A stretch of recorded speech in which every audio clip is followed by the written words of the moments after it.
नमस्कार, मी नाना आहिरे. आवाज in news Marathi चॅनलमध्ये आपलं सर्वांचं स्वागत करतो. बघूया आजची ठळक बातमी. मालेगावात खळबळजनक घटना. पतीच्या आत्महत्येनंतर आता पत्नीनेही संपवले आयुष्य. मालेगावातील एका दुर्दैवी घटनेने संपूर्ण परिसरात खळबळ उडवून दिली आहे.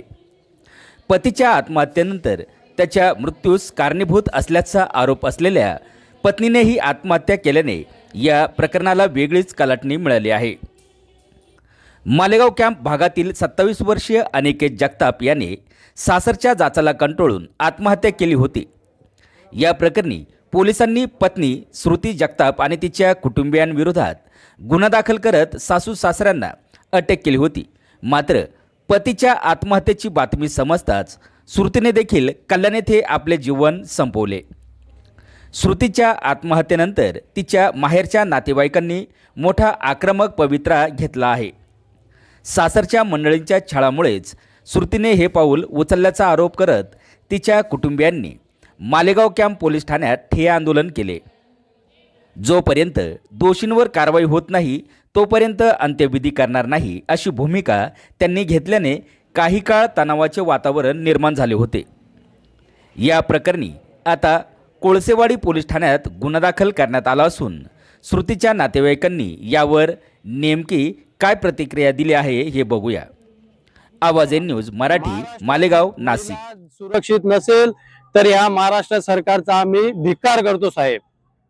पोलीस ठाण्यात तुम्ही ठिय्या मांडला, पोलिसांनी काय आश्वासन दिलं? पोलिसांनी आम्हाला आश्वासन दिलेलं आहे का कोळसेवाडी पोलिसात गुन्हा दाखल झालेला आहे, पण तो इकडे वर्ग झालेला नाही.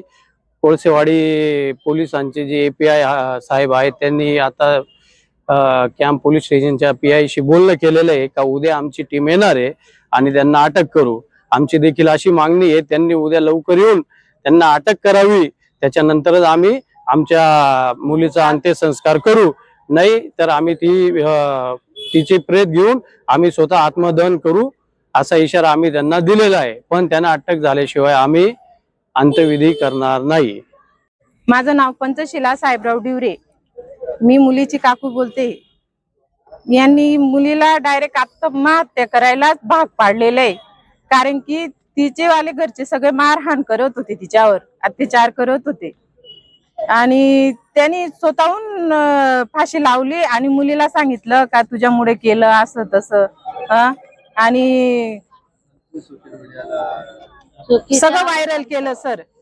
सगळं व्हायरल करून दिलं तिचं वालं बोलणं चालणं. तिने फाशी घेऊन घेतली, अक्षरशः डायरेक्टली तिला नकोच वाटलं. यांनी सगळं छा करून सगळं हे केलेलं आहे. काय राहुल पवारनी जास्त केलं, त्यांनी सगळं मोबाईलवर सगळं पसरून दिलं. मुलीने मोबाईल बघितल्यावर, फोटो बघितल्यावर सगळं तिने लगेच, तिला ऑप्शनच उरलं नाही ना. तिचे आई वडील बी मध्ये, तर त्याच्यात तिने डायरेक्ट आत्महत्याच केली. सर तुमची काय मागणी आहे? आम्ही मुलीला घेणार नाही. आमची एवढीच मागणी आहे का त्यांना अटक करा पहिले, तेव्हा आम्ही अंत्यविधी करू.